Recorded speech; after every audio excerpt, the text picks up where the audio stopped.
Greetings, family. Welcome, welcome to the Sista Shanice platform. As you can see, we are live and we have our wonderful guest, our Sister Affiong, in the house. I am honored. It is a privilege. I'm really excited about the show that we're going to be doing this evening. Wow, wow, wow. Those of you who know our Sister Affiong, and I know most of you do, you will know that she is a sister that has been sent to us by our ancestors, who's been doing phenomenal works. I'm just so excited about today. So family, as you come through the house, please do spread the word, spread the link, let people know that we are live. Welcome, welcome, Sister Affiong. How are you? I'm very well, Sister Shanice. Thank you. And, it's wonderful to be with you again. And thank you for all the work you do, holding up the flag. You've been holding it up, sister. Thank you so much for that.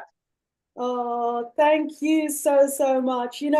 It's an honor and a privilege during a time like this to be able to be continuing the works that we need to do, that our ancestors started, hundreds of years ago. Some might say even thousands of years ago. So, we are just spirits reincarnated to continue the works, and I'm just doing my little bit as best I can. But you, my sis, I bow to your ancestors. About to your spirit. I just have you as one of those sisters out there who I admire for the works that you do. So we all know how busy you are, and I thank you so much for taking the time to join us. So family, hurry up and come through the door. Let us know that you're in the house. Send us a message in the chat, because I'm excited about getting this show started. I'm going to be posting a link in the background as well to let people know that we are indeed live. Sister Affiong, I've got your formidable CV here, and I know that you were born in Nigeria and that your political life began in the front line as a student union activist. I wonder if you can give us an indication of what was happening during those times when you were a student at university that gave rise to your political aspirations, please. Oh, where does one start? Actually, when you're starting out, there are no aspirations. You just find yourself, in the middle of things and doing things. And I was actually a teenager. I was 17, when I started out. I went to university. And as you know, for a teenager, going to university just opens up a whole new world, to you.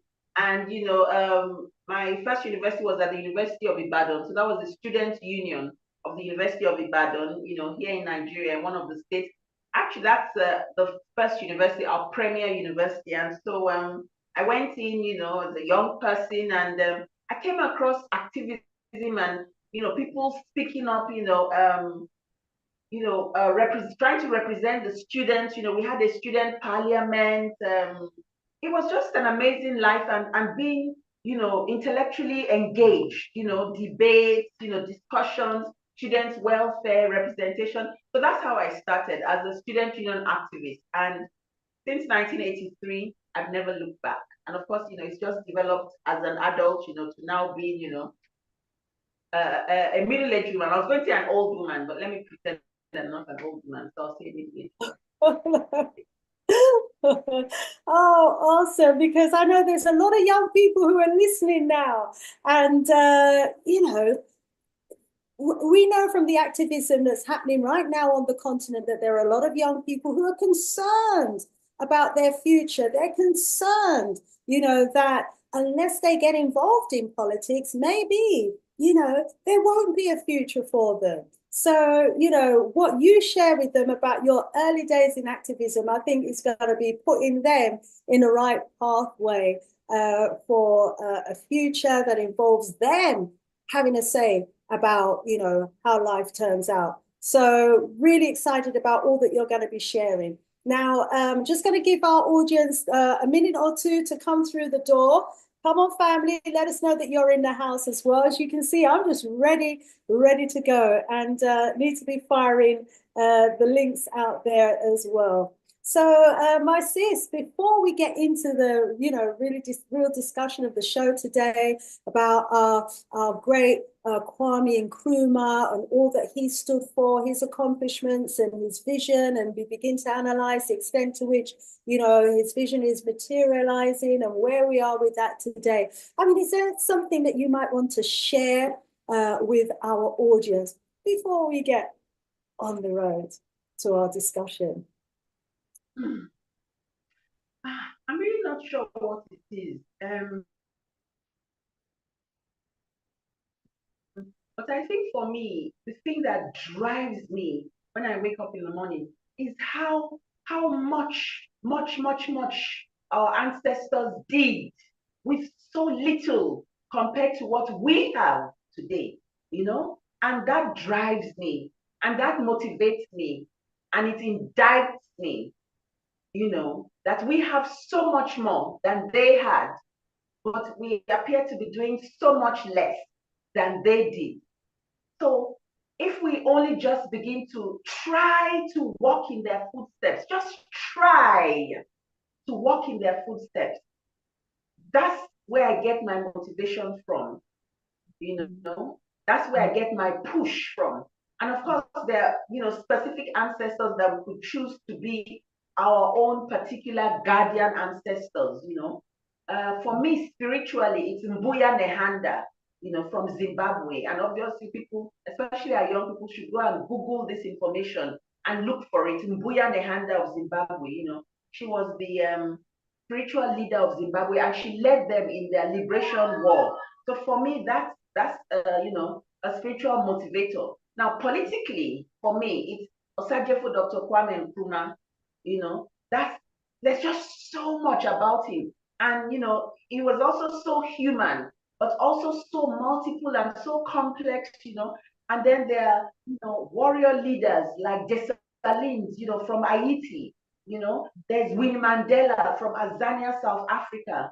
There's, Samora Machel, they're just so many, Malcolm X, Nana Santewa. So all these ancestors, when I think of them, they fire me up, they keep me up, they give me energy. Even when my energy is low, they give me energy, because, we have to summon them, to invoke them, to call their names, to beg of them to come and be with us, especially in our low moments. And you find that we gain our strength, from them. So these are some of the things in terms of how I keep my spirits up and I keep pushing and keep going, even when things look down. And I just plod on. I'm like a train, no bus stops. Oh, formidable. I mean, you called the names of some awesome ancestors, individuals that have done so much. But there may be some of our audience members who may not be familiar with some of those names. I wonder if you could just suggest to them, maybe even include again the ones you've mentioned, some of our ancestors who you would recommend that every young person goes away and researches to get some inspiration from, please. Before I forget, Sister Shanice, I just wanted to say to you that I hope that between us, this will be the first of many, interviews, discussions like this with you, because I think that there's a lot to be broken down. So I just wanted to say that to you personally. It would be an honor, absolutely. I've got a request here to record on cloud. Let me just check it's from you before I accept. I don't know. I'm already recording, so is that a request from you? Your end? No, I don't think so. I hope not. Okay, problem. Let me just deny that request. Okay. All righty. Oh, it would be an honor. Oh, to have more interviews with you because we know you have so much to share. A sister with a love for her people, a passion for the works. And, this is what we need to be doing during these times, be inspiring, our young peoples and helping to prepare them, for the future that they have ahead of them. But yeah, please remind some of our audience members of some of our greats who you think they should be studying so that they can be inspired. Okay. I think that, I mean, today we're obviously speaking about Osajefo Dr. Kwame Nkrumah. So that's an obvious one, in terms of where we start, Kwame Nkrumah. I'm sure you could have the links in your, I mean, not the links, the names, in your, at the bottom of the program, Kwame Nkrumah. Yeah. Another person that I mentioned was Mbuya Nehanda. Mbuya Nehanda is the Mbuya, Mbuya. And then the second name is Nehanda, Nehanda, Nehanda, Mbuya Nehanda. There's also, so she was from Zimbabwe, like I said, and she led them in their war of liberation, and she was their spiritual leader in that war. There's Dessalines of Haiti, or what it's called Haiti. Dessalines is Dessalines, and he led our people in the first revolution, the first African revolution in the so-called New World. Oh, that's only actually in the New World.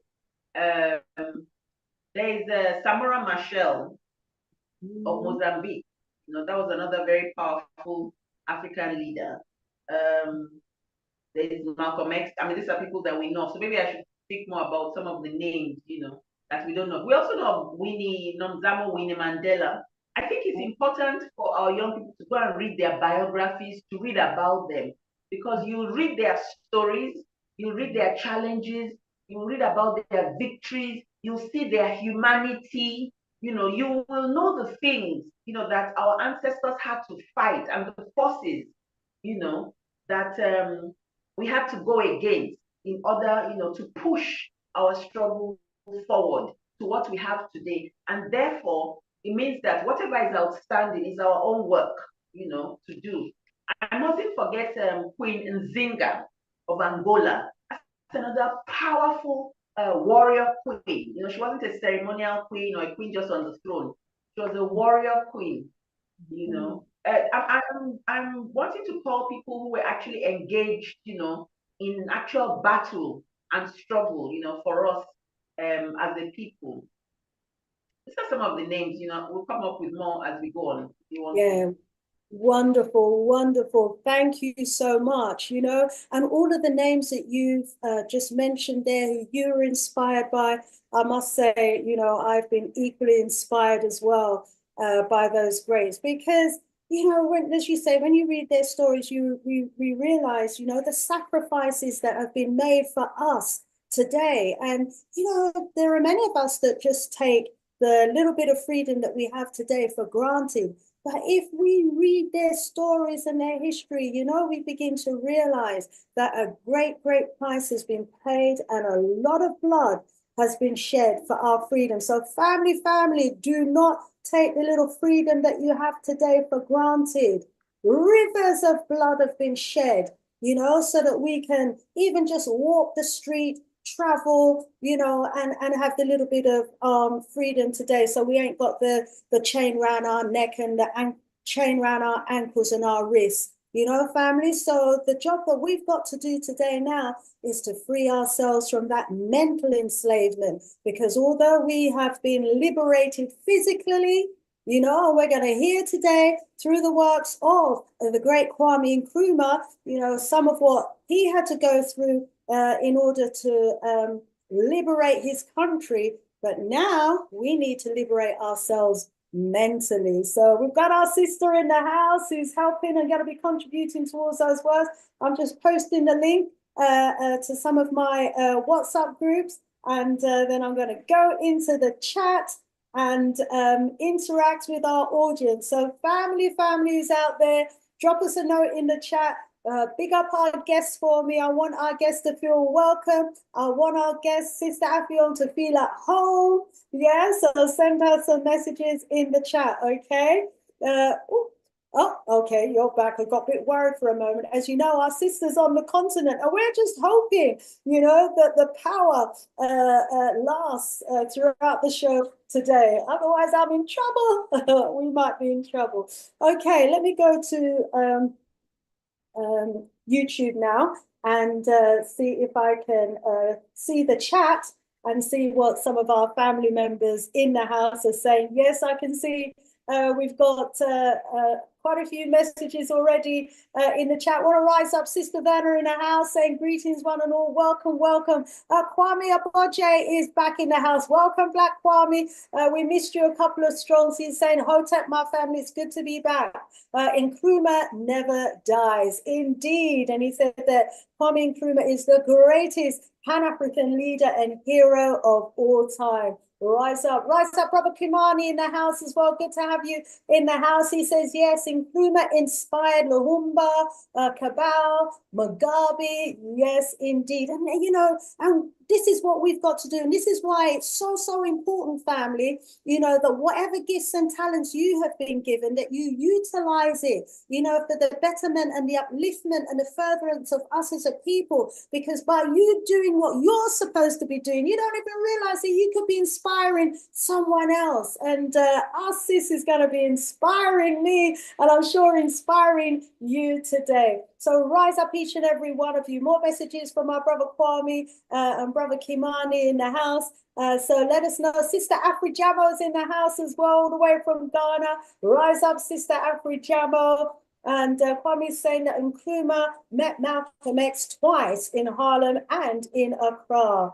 Yes, rise up, family. And we've got 6 Foot in the house as well. Good to have you in the house. Welcoming us all the way from Birmingham Strong. Yes, we've got Kwame Ossi in the house as well, saying Nana Ya Ashantiwa was an inspiration for him. Rise up, yes, indeed. If the men won't fight, sometimes the women just have to stand up and do the fighting and lead the war, as Ya Ashantiwa do. Rise up, rise up. And Kwame saying, oh, Queen Abina of the Ivory Coast, Queen Amina. Okay, you're helping us to list some names that we want to inspire our young people to research. Yes, indeed. Thank you so much. Yes, keep posting the names of our ancestors, because you know what? For as long as we call their name, they continue to live. They only die when we forget them and when we forget to call their names. So please do. Post their names. I'm going to go back to the chat in a little while.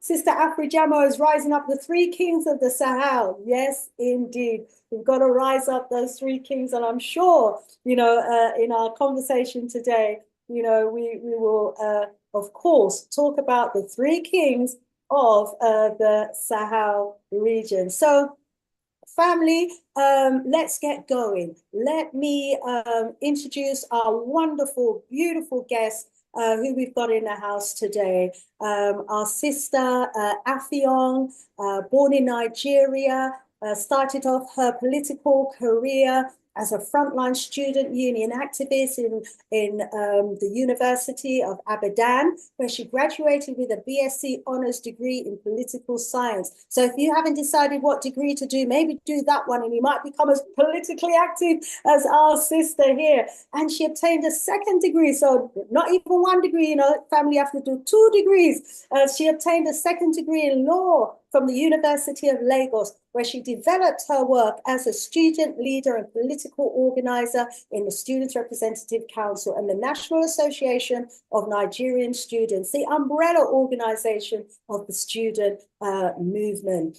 And so, you know, with all the studies that she was doing, I know we want to go on to talk about Kwame Nkrumah, but let me just go over to our sister and ask her to share some of her early days of activism when she was maybe a delegate at the Senate for the National Association of Nigerian Students, or, you know, when she was involved in activism in Zaire. I mean, there's so much. I'm just jumping all over. Sis, over to you, please, to share with our family a little bit about you and your activism before we go on to start talking about our great Kwame Nkrumah. Yeah, so like I was saying, my time in university, you know, as soon as I went into university, my spirit connected immediately, you know, with activism that was going on there. Students organizing themselves, organizing for their welfare, but also organizing around issues that concern the country at large. So you have a situation where young people, 17, 18, 19, 20s, are already concerned about national issues, not just their immediate issues. Then, we were not soaked inside ourselves, but we looked out, to see what were the issues, on the campus and what were the issues in the country. So, there were so many things. At that time, we were under military rule, in Nigeria. We had successive military regime, and they had locked down virtually all the unions, the trade unions, all the intellectual unions that used to challenge the government. They banned them.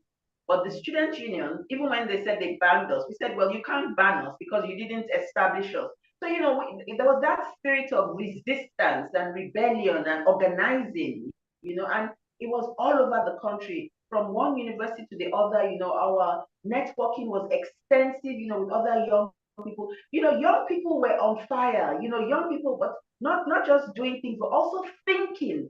Our minds were our weapon, and so we had to sharpen, our perspectives, sharpen our thoughts, and then, manifest that in our practice. This is as, young 17, 18, 19. That's how it started, So there was all of those challenges, which inevitably, leads you, some people get arrested, some get incarcerated, and so for the, my first 3 years of university, in my first university, I was very engaged with the union and also became a student union leader there, as an activist, also as a frontline, student union activist on the campus. And the same thing happened when I went back again to university, to study law. I also joined the student union there. So I was able to maintain that, to maintain that level of activism. But it wasn't just being active. It was also trying to understand the world better, because as we're being active, we're reading, and we're trying to, the ideas that we read, in all these books and all the literature, we wanted to bring them to life, to test them in society, to say, how do you organize, society in a better way? How are we as young people able to advance our society? And so that's how, I spent my youth, one of the things I remember, what young people do in the West, they say things like, oh, I'm in university, so I'm busy studying, so I don't have time to do political work. We didn't have that luxury of saying, political work would stay on one end, and so we just study. What are you studying for? If we cannot bring, what we study into life, what are we studying for? And you see that, for us as Africans, from enslavement and colonialism, and today neo-colonialism, we only go to university so we can get a job. But that's not how our ancestors were. We're supposed to, education is about expanding your horizon, making you a more productive individual in your society, making you able to advance your society, not, getting a job somewhere. So, all these things, were very driven, at that time. And there were lots of challenges in the country. Like I said, we're under military regime. And, we had to battle with that, push back on that. So that was how, my youth, when I was still in school, was spent as a, student union activist. And of course, when I graduated and went into the world, I took that background, in activism, in having the courage to challenge authority, to sustain that, to develop policies and programs, to think, to be able to project about the future, to be able to question your society around you and be part of the solution of pushing things forward. And so, I took that into life, into, adulthood, and that continued over the years until, where, I am today. And we're going to talk about that when we start to discuss Nkrumah, because the two areas I wanted to focus on in this discussion this evening, two areas of Nkrumah, because a lot of times we talk about the history, what he did and how great he was and how wonderful he was. But the question for us now, as 21st century Africans, is what is it about Nkrumah that we're able to utilize in our own lives today? For me, that's the essence of Nkrumah. And so there were two things about Nkrumah. He conceptualized, the question of neo-colonialism, a new type of colonialism. And something just hit me the other day, which I hadn't thought of in relation to myself and this current generation. A lot of us make a distinction between activism and politics. And you find that a lot of us, people like us who are activists and radicals and revolutionaries and anti-society, we don't see ourselves as being politicians or as being involved in politics. We think that our own type of politics is more pure, it's better and it's distinct, it's separate from what I'm calling politics. I'm talking about now is electoral politics, mass politics. And Kwame Nkrumah was a politician in Ghana, in the CPP, the Convention People's Party. So those two things, I'm going to talk about them later. So maybe I'll just stop for now and, depending on where you want to go from here. Well, you know what? Let's go into the conversation. You know why? Because you're on the continent, so who knows when the power might go. So, let's before the power goes, go into the conversation. Now, on this platform, family, if you want the background about Kwame Nkrumah, there's a number of videos that I've done on the anniversary of Kwame Nkrumah's Earth Day. So you can, go to our some of our earlier videos and you can find out about, what Kwame Nkrumah stood for, his achievements, his accomplishments, the traitors, who they were, the descendants of who they are. I want to rise up Ldr Mbandaka, who's done some great political breakdowns of Kwame Nkrumah, and his betrayal, etc. And they're on this platform. We even did a whole series of seminars, and they're all still on this platform. So go and check out those videos, and we can, and you can get the background about Kwame Nkrumah, learn from him, because there's so much. But, he was a man with a vision. He was a man with a vision for the future. And I think that's what makes him stand out so much, because not only was he a man of the time, but he was also a man who had a vision for the future. Let's go over to our guests so that, Sister Affiong, let me allow you to take the conversation from where you want to start to where you want to take it. We are tuned into you, my sis. Okay, so first of all, I'd like to give thanks, to the organization, that has nurtured, developed, and sustained me till today. That's Moyo Watai.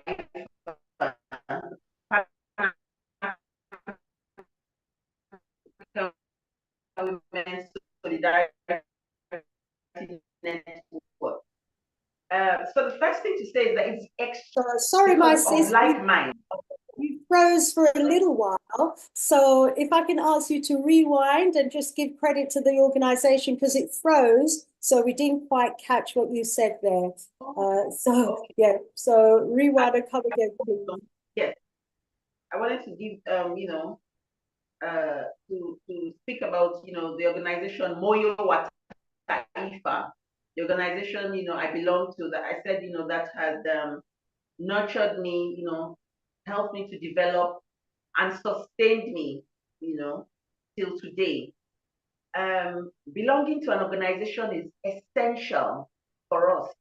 A lot of people think that, they can enjoy the pleasure of being an individual, meaning you have no obligations or responsibilities, to anybody. You can just, do. But organization helps. It builds you, it sustains you, it nurtures you, and it develops you with like-minded people, And of course, in the times of crisis, you have, strength around you, in front of you, and behind you, and beside you.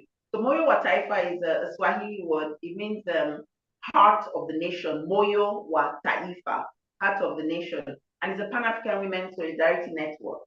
So I wanted to, give recognition, to the sisters, many sisters in London, in Ghana, in Nigeria, in the Caribbean, and in the US, who have helped to be part of that journey. Of course, and along with the whole heap of brothers, especially when I was much younger in my student union years. I wanted to mention that first. Now, I think it was Frantz Fanon who has this powerful quote. I think it was said in 65, but it's still valid today, that every generation out of relative obscurity must identify its mission and either fulfill it or betray. Every generation out of relative obscurity must identify its mission and either fulfill it or betray. So 2 tasks. Identify the mission. What is the mission of our generation? Number 1. And the second task, you either fulfill it or you betray. Either fulfill it or betray.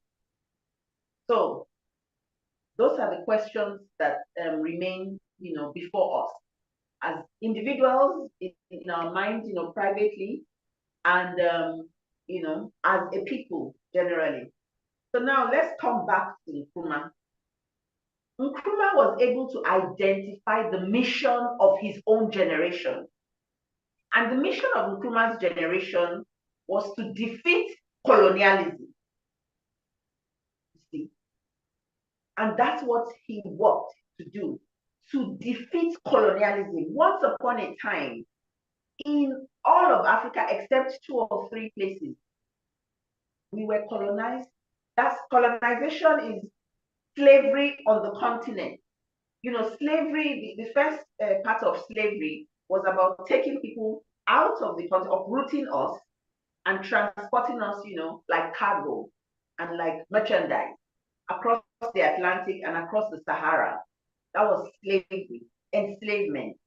But colonization was now enslaving us on our own homeland, just like you had apartheid in South Africa. That's what you had all over the continent.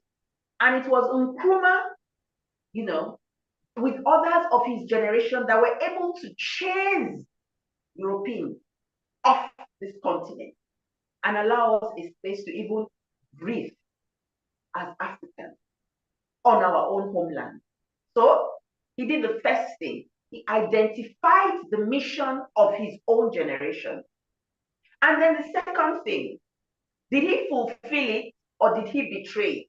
Now, he clearly fulfills the mission of his generation, while we have so many others who betrayed the mission of their generation. We're not talking about the traitors today. We're talking about those who actually fulfilled it. So that was Nkrumah.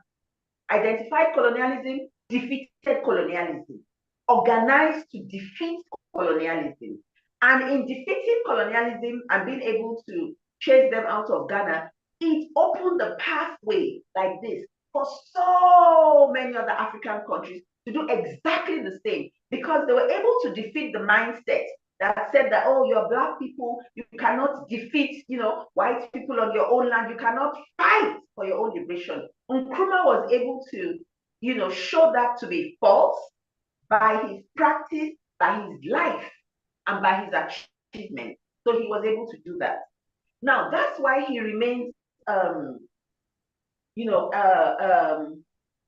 he remains somebody that encourages us, that continues to encourage us that actually we can do it. We can do what he did, but we can even go beyond him and do more than he did. So how is Nkrumah's example relevant to us today? After they were able to defeat colonialism, what colonialism did, it's like a cancer, you can think, how, you get treated for cancer and, they'll say, oh, they removed it.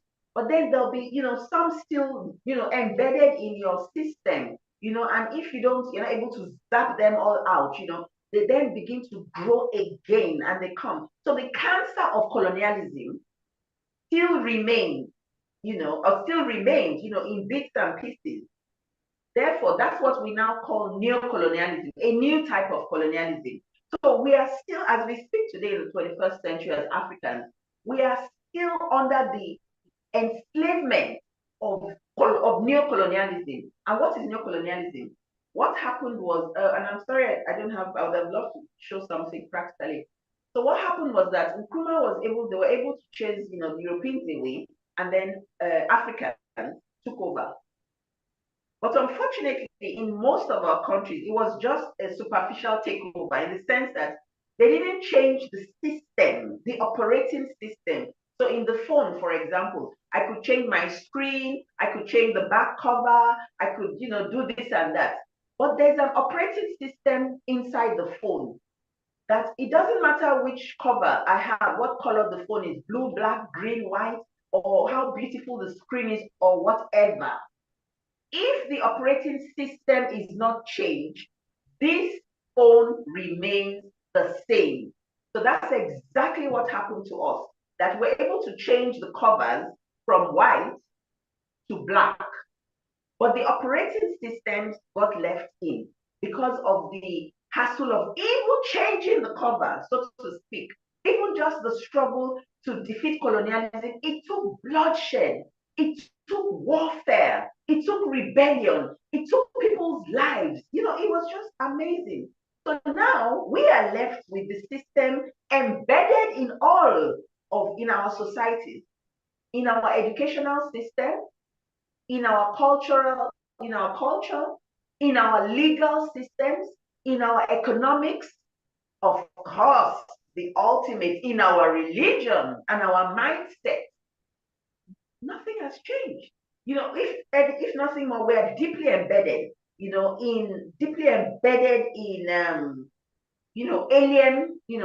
alien culture, alien politics, alien economics, everything. But this system is being run by Black people like us.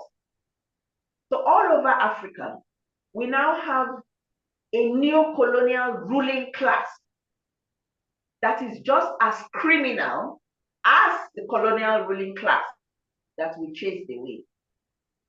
So it looks like we're back at square one, but actually we're not, because the battle was advanced and there's been a victory. It's just that this is another stage of struggle that we need to deal with. So you see that I'm using all this everyday, simple words to try and paint a graphic example of where we're at today. Now, the reason for that is that in Africa now, if you ask an average African, oh, what are the problems of Africa? They say, oh, corruption, our governments are corrupt, and things are not run properly and all of this. There's a more deadly system in place. These types of ruling class that we have now, they are embedded. The system is organized in such a way that it only produces thieves, ruling class thieves out of this system. And so we need to begin to, especially young people, we need to begin to focus our minds on addressing and changing the system. Because now we're more focused on changing the people who man the system. So, you see that we are against Paul Biya in Cameroon, we're against, the ruling class in Nigeria and the ruling class all over the continent, or rather, let me not say, the leaders, these people, that are destroying our country. But even if you put an angel to run a bad system, the result will still be bad. That's the point I'm making. So we have to begin to focus on what is the nature of these systems that we're running and how are we able to get inside there and change these things. And that's a whole other discussion on the nature of neo-colonialism. Like I said, it manifests in a lot of things.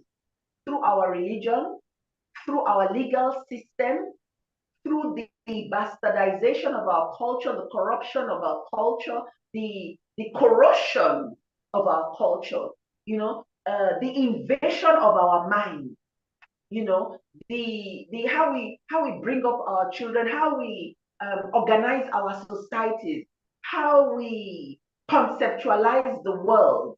A lot of us actually relate, like some of us when we're talking, we say, in the United States of America, this is how they do it in civilized civilized societies, this is how they do it. In Europe, this is how they do it, without understanding how Europe is so advanced and we are so not advanced, that there's a direct correlation and a reason about the advancement of the West vis-a-vis the advancement, of our own country, and that our ruling classes work in direct tandem, with the West. And that when we have people like Thomas Sankara, that's another powerful ancestor that young people need to read about. And also because he was a young person himself until when he got murdered, organized by the French imperialists.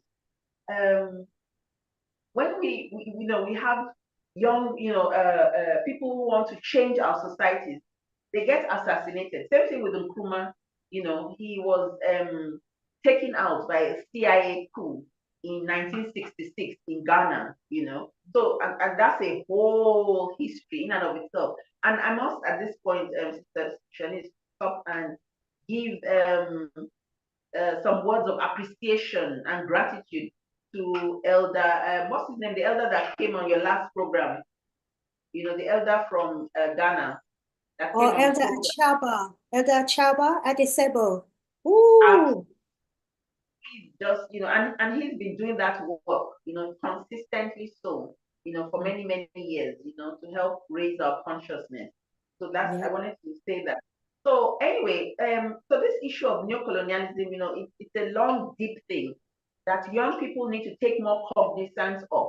Because if they don't, we're going to be fighting the figureheads, we're going to be fighting the figureheads and not actually dealing with, what is behind them. So for example, say somebody has cancer and we're just concerned with, oh, the tumor looks very nasty, so let's clean it up and let's make it look decent, and put some disinfectant on the skin so that it doesn't look so nasty. But see, that's not the problem. The problem is inside the body, the blood, the system, the blood, streams, the skin, that's where the problem is from. So I would really, want young people to begin to avert their mind to the system.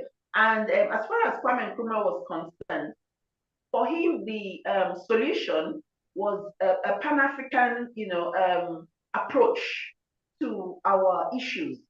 Meaning that all of us as Africans need to have a joint, put our hands together, to deal with, the enemy, because the enemy is not one single person or one single country or one single place.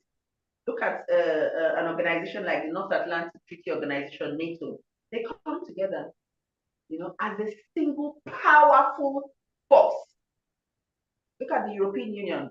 They come together to join because they understand that nobody can survive alone on their own. So Pan-Africanism means bringing all our forces together.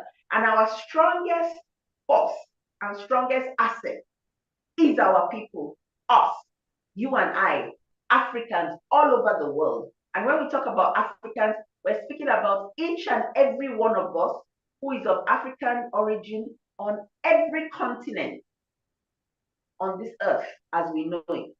Africans, like Gavi would say, those at home here on the continent and those abroad all over the world. So that was Nkrumah's understanding, Pan-Africanism, but also that it would have to be a socialist, understanding of Pan-Africanism that was able to socialize our systems of production and our systems of distribution.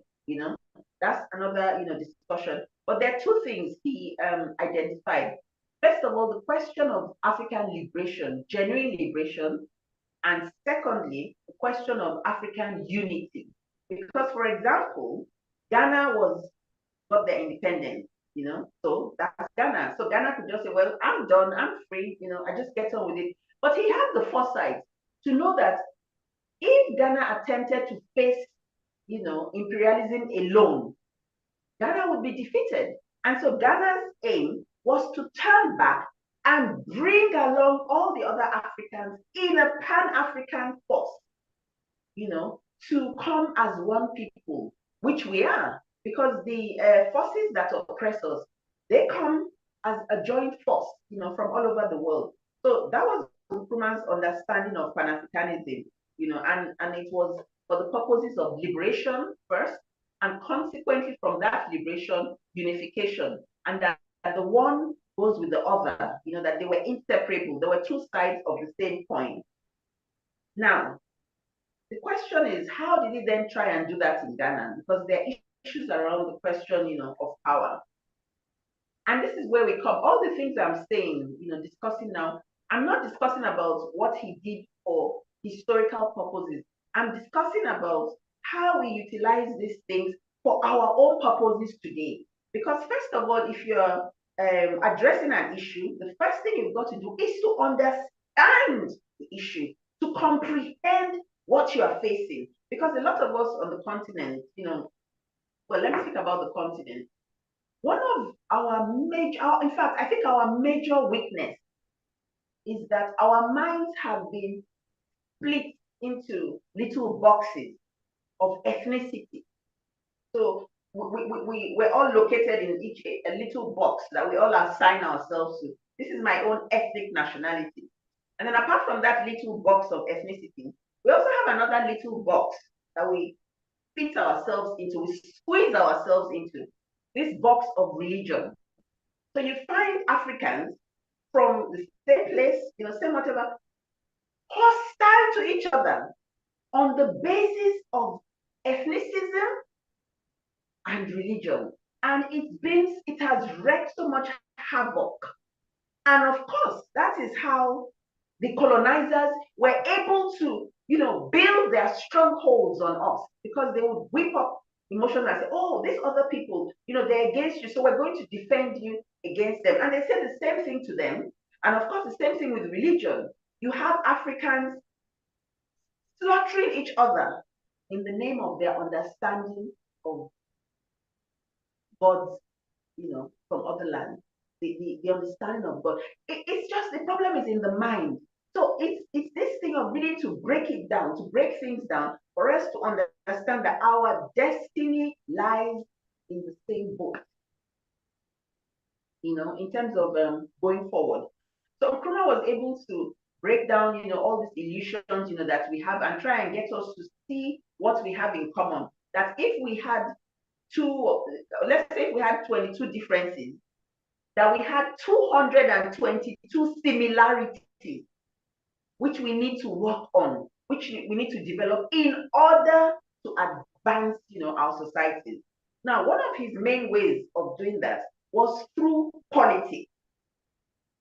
Politics. So there are two things. There's a question of politics, and there's a question of power. And I'm saying this because all these years that I've been studying Nkrumah, and when you study anything or anybody, you must also take time from that study to see how does it relate to you, the person who is studying it. What's the relevance of what you are studying to your life, to your circumstances, to your society now, to where you find yourself, where we find ourselves as 21st century Africans, because Nkrumah was a 20th century African. And the challenges of the 20th century, were quite, enormous for that time, and it was a massive challenge for them, but they overcame it. But now we are in the 21st century, and we have a different, level of challenges that, it just seems so, it's like a mountain. But if we don't see that mountain had been pushed, by those who came before us, and that it's our responsibility to continue to push it further in order to make way for those coming behind to be able to, defeat that mountain, so to speak. We're not going to go anywhere. So the question of politics, I just wanted to make a note of that so I don't forget. The ultimate question is about power. That's the ultimate question, power. And of course, there are multiple ways of getting power. But today, I want to limit myself to politics, because politics, as soon as Nkrumah got back, to Ghana from his studies in the US, and then when he went through London and Manchester for the Pan-African Congress, the first thing he did when he got home, he got into politics. and eventually formed, was, responsible for forming a new party, the Convention People's Party, the CPP. And our young people must go and read them. I think that next time we'll come, or I'll probably send that to you, a whole list of, some of his books where he breaks all this information down. But now I want to come to the question of politics, because a lot of people, people like us, activists, people who are radicals, people who are Pan-Africanists, who are socialists, who are revolutionaries, who are, just political people.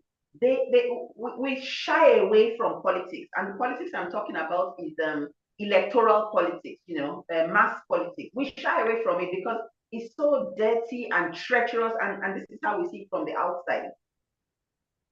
But guess what? On the surface, this is one of the main entry posts, to attempt to gain control of this our neo-colonial states, because that's the other thing. The vast majority of the states, the countries that we have now, are really just neo-colonial states. But that's a whole different discussion, on its own. So Nkrumah went into politics, electoral politics, party politics. Yes, let me put it like that, party politics, and formed the Convention People's Party. Now, I'm saying that we have to begin to look at that example, because that's how Kwame was able to be first prime minister and then eventually became president of Ghana, and was able to do so much in Ghana, which Elder Adai, spoke about just a few days ago on the 21st. In such a short time, before the CIA got rid of him in 66. I think he was in power for about 9 years or so. I don't think it was up to 9 years, maybe 9 years. And he just did all these things we talk about Nkrumah. It was just within the space of 9 years. 9 years. Look at most of our regimes now, completely useless. Nothing to write home about. So, party politics that a lot of us, dismiss, decry, run away from, we have to begin to engage in it. And he also left a black print for that, that we needed to form an all-African people's, revolutionary party, which would be the same party, political party, not organization, which would be the same political party, active political party all over the world. So, for example, if we're going strictly by Nkrumah, we would have an all-African People's Party in Nigeria, All-African People's Party in Ghana, in Sierra Leone, in South Africa, in Congo. Same party, same agenda, same politics, same programs,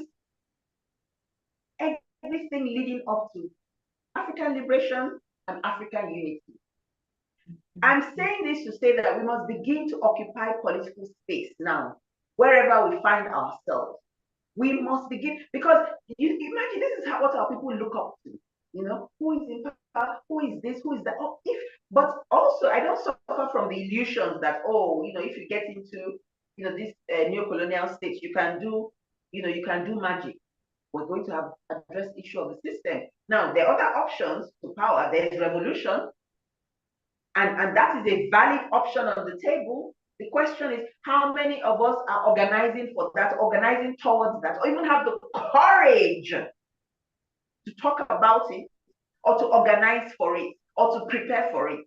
A lot of people just talk.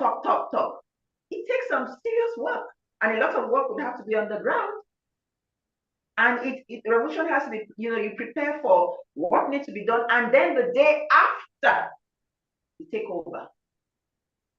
That's a more serious level of work, and that's not some everyday, open discussion. But young people must go and study about societies that have undergone revolution. They must go and study these things. And leaders that have facilitated revolution, they must study these things. And that fear that they put in our mind, because revolution is a dirty word. If you're very decent and proper, you mustn't be saying terrible things like revolution. First thing, say, oh, but that's violent.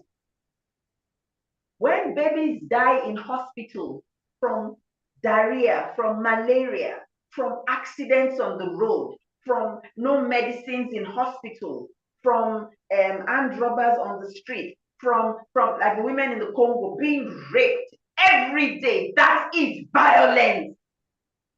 And we experience violence every single day. As Africans all over the world, when we encounter racism, when in Europe and America, Black people are shot on the streets like dogs, like animals, that's violence unleashed on us every single day.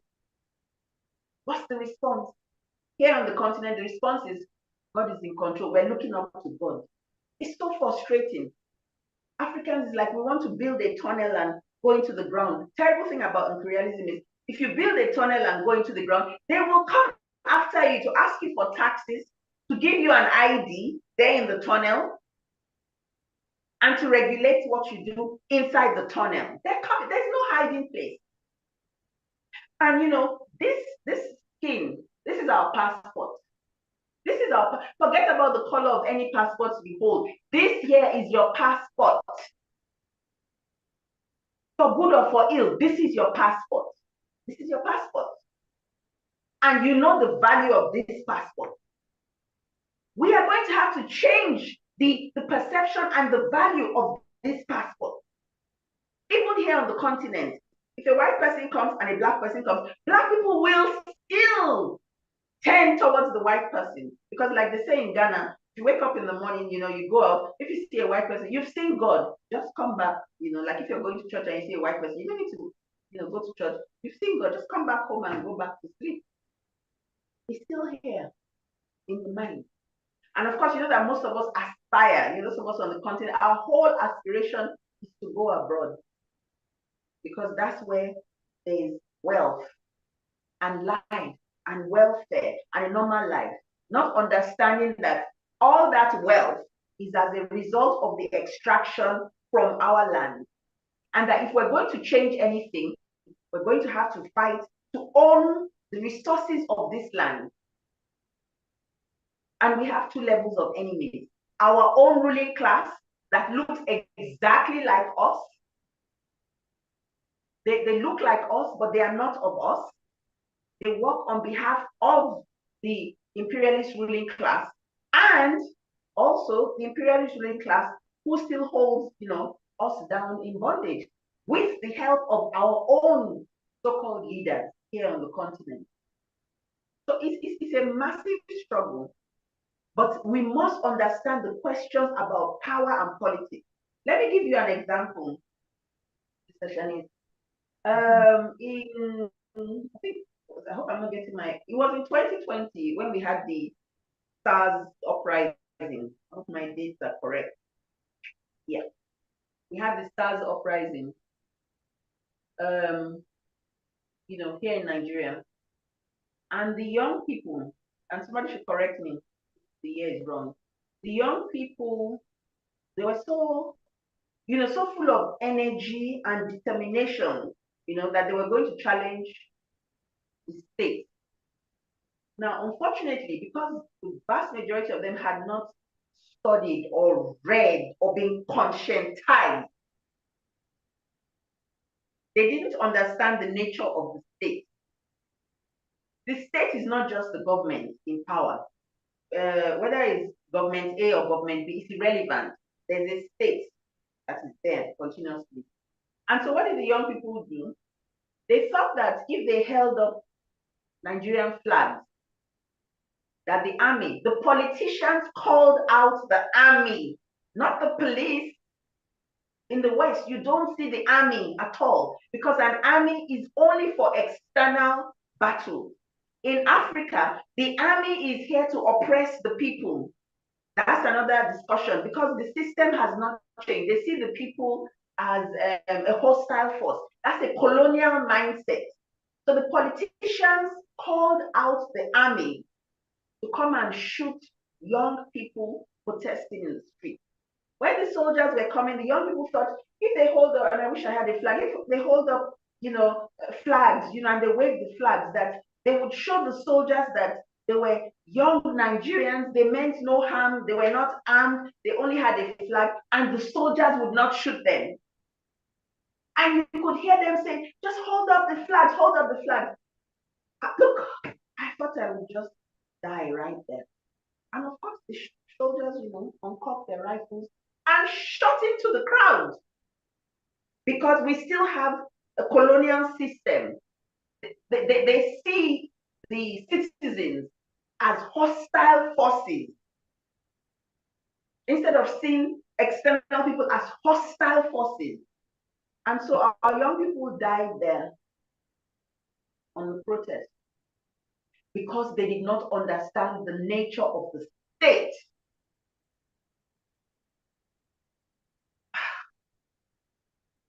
It's so much, it's so painful, it's so overwhelming.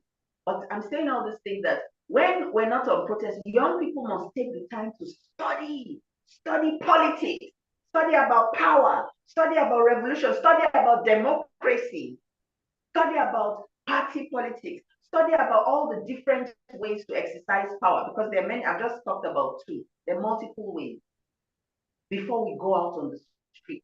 So it helps us to be more conscious, and that our young people can then provide leadership for lots of other young people who don't have the time or the luxury, to be able to absorb information. Now, the difference with these young people and say my generation or older people is information is now available everywhere. It's not like before where you'd have to order books and buy this and that. Everything is available now. So there's no excuse for people not knowing. So Nkrumah went into party politics, to be able to do, some things, in society. But because the mass of the people was not conscientized, and that's the problem we still have today.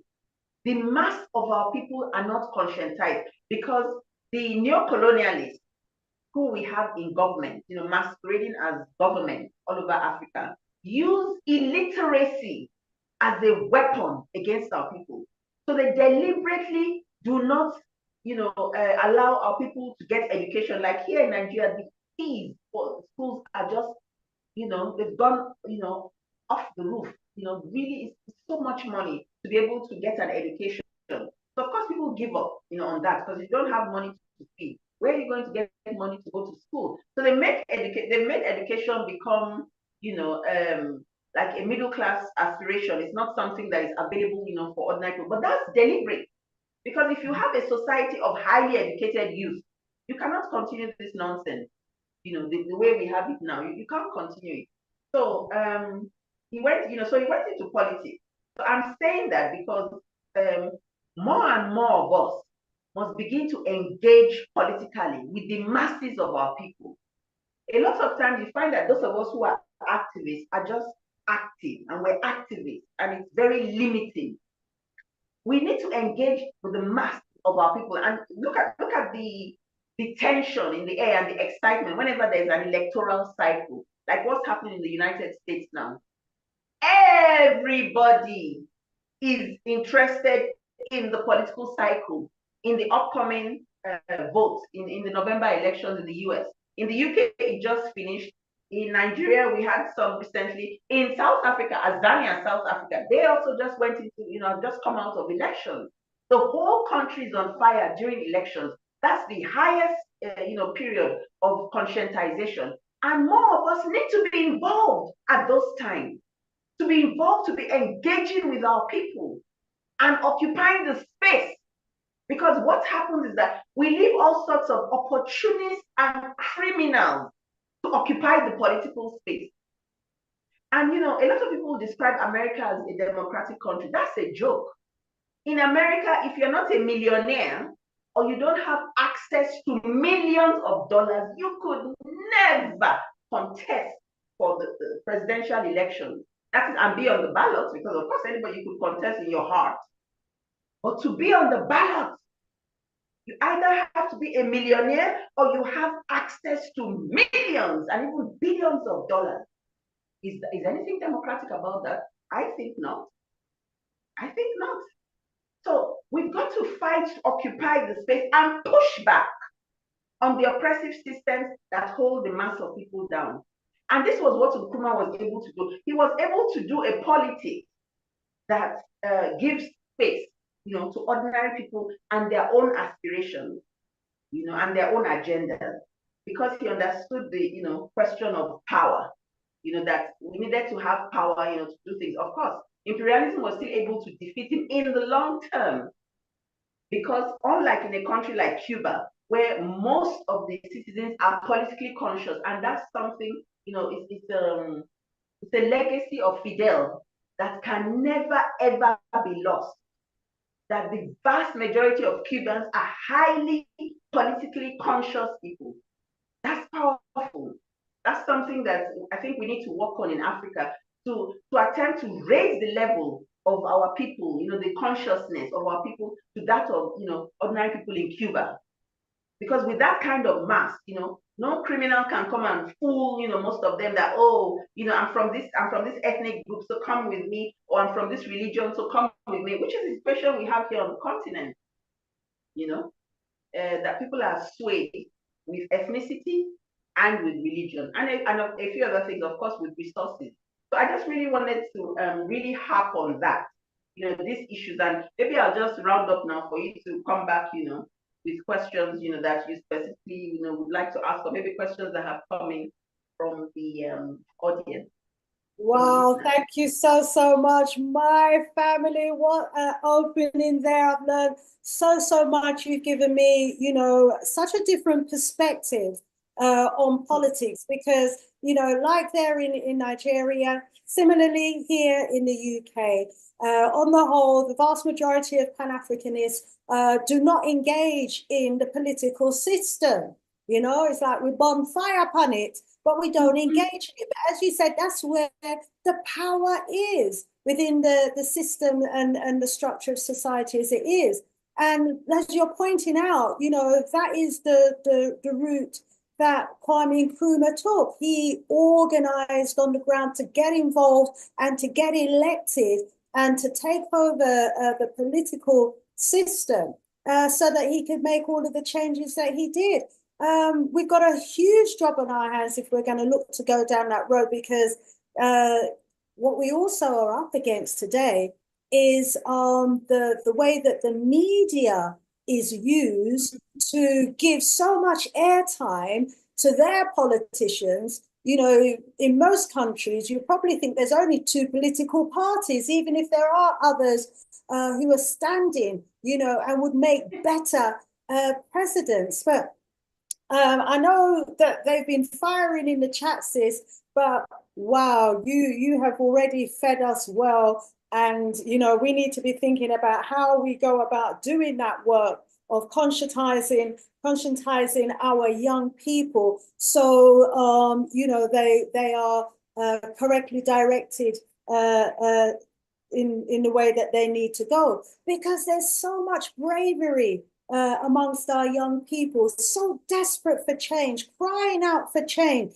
They're putting themselves in front of the guns and the water cannons and demanding, as you said, to change their government. Kenya, for example, comes to mind, where, about 1 million young people on the streets chanting for Ruto to go. But as you say, he may have gone, but then it's whoever they brought in, he would have, or that person would have been continuing to implement the same policies against the people. Because as you was pointing out to us, sis, it's not about who's in power, it's about the system that needs to change. But, let me bring in the audience and stop this harping. Right, working back here. Welcome again to everyone in the audience. Please put your questions in the chat. What's Kwame saying? He's saying, African last born, our economy in Ghana hasn't recovered because we ousted Nkrumah 58 years ago. So, people in Ghana still crying, still lamenting over the loss of Kwame Nkrumah, and, crying over the state of their economy there that hasn't improved since Nkrumah left. And it just reinforces what you were saying, sister. The system isn't designed, to make life better and improve the quality of life for us as a people. It's just designed to service the needs of the greedy rich, the super rich and those in power. that are just interested in themselves and not the people. Rise up, Rooney. Rooney B, what's he saying? In Africa, once a prominent political figure is derailed or assassinated for standing up for freedom, the movement to liberate the movement to liberation is consequently derailed with the said leader.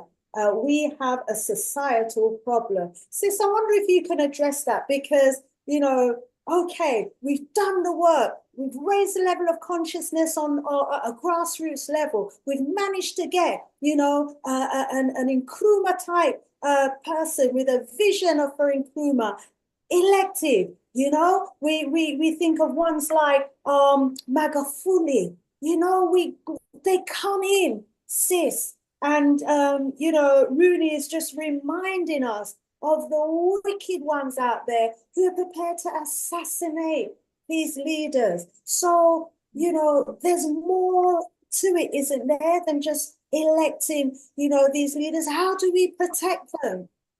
Let's go back to you for the response to that question, please, sis. Serious question. Absolutely. Thank you for that. It's funny, even before you asked the question, I just scribbled something down. I wrote movement. We must be careful not to build a personality cult, you know, and to build one leader, you know, because once they get rid of that one leader, the whole movement scatters. We must have, you know, many, you know, people that can replace, you know, leaders at different levels. You see, so there must be a hierarchy of leaders because even illness or accident or death, whatever, can come at any time.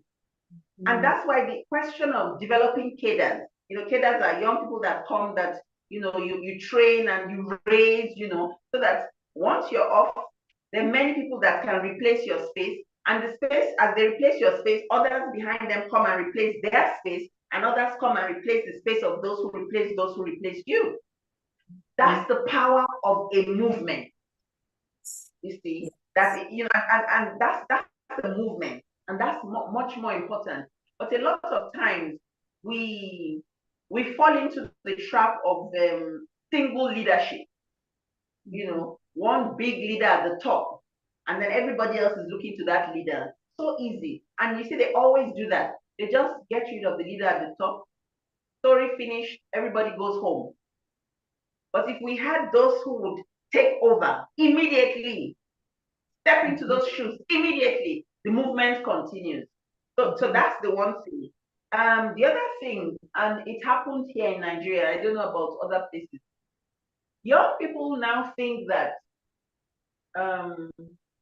they think leadership is a negative thing, you know, providing leadership. They think that, they say things like, oh, there's no leader, you know, we're all, you know, they're not structured anymore. So they think it's all open and anybody should do what they want and we're just, you know, going to do stuff.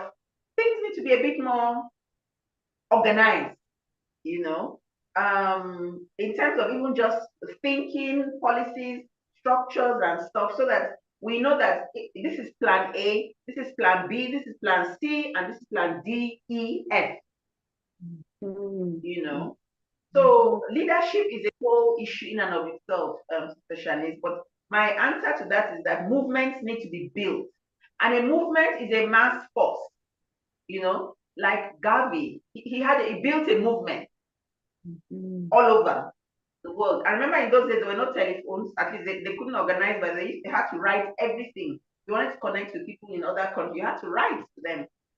But he had a movement, you know. So there were Gaviites all over, same agenda. They were on the same page, so to speak. So it's a movement, and it's not easy, you know, because now individualism has been turned into a deity. You know, we're all individuals, and you know, I'm in my own space, and you know, I'm the head of myself. You know, and I don't bother with anybody else. And so young people get fooled with that because it's very comfortable. But when there's a problem, that's when you realize that we need a movement. You know, we need more of us. You know, that if, for example, one section of us is attacked or disorganized, another section of us needs to immediately, be able to rise up, to that. I think the other thing is for us to be able to study some of the movements that we've had in our history, and look at the pros and cons, of that. Because whenever we're speaking about our ancestors, we must analyze them in their time. A lot of us try and analyze them with the knowledge that we have today in this time, but you can't do that. You have to analyze them in their own time and look at the flaws, the strengths, and the weaknesses, and then learn from that. Use that to strengthen, our own work that we're doing, right now at this time. So that's, that's another thing. I also was going to say that I know that for Africans who live in the diaspora, the issue of politics is a bit different in the sense that the parties are usually Western parties, So like in the US, it's either the Democrats or the Republicans, but of course there are other parties, but they never get onto the ballot and they never become mainstream. And the Western media, this is another thing. Here on the continent, you hear us say things like, oh, the Western media is free and fair and all this nonsense. Western media is a corporate media. It's a business media. It's a media with an agenda, and genuine information is the list. It's on number 10 in their list. It's number 10 on their list. It's a corporate media, with a corporate agenda.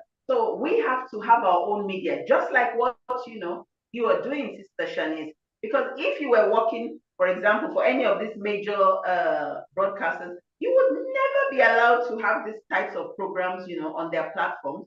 Never. They would have gotten rid of you long time, And of course, YouTube is still owned, by the West. They're able to, I think just the other day, they shut down a platform, the African Stream. They just shut it down and that's it. Disappeared. Wiped out everything. All their archives, everything gone. So we have to begin to think, what are the platforms that we own that are independent, that we have autonomy over, that nobody can just come tomorrow and just shut down our platforms and, block us out, from being able to communicate with people all over the world. That's another challenge that we need to begin to think about, and think, in front of. Yeah. Yes, absolutely. There was an independent Black channel that I joined, and it got sabotaged.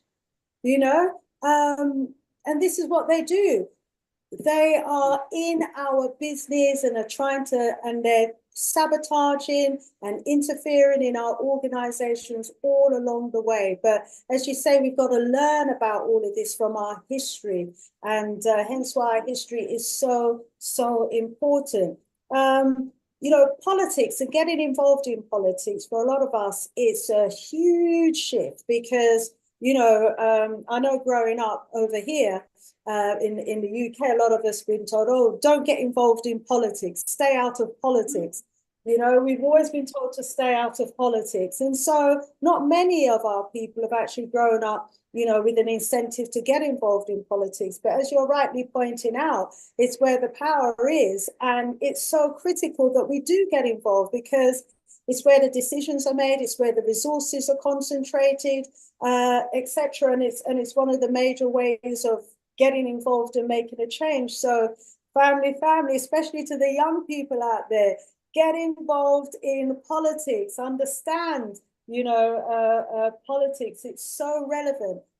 As we say sometimes here in the UK, as we've grown to realize, even though we were told to stay out of politics, we've grown to realize that, politics determines everything we do, what we can do and what we can't do, where we can go, anything that you're involved in. There are policies and decisions that have been made that govern what we can do and to what extent.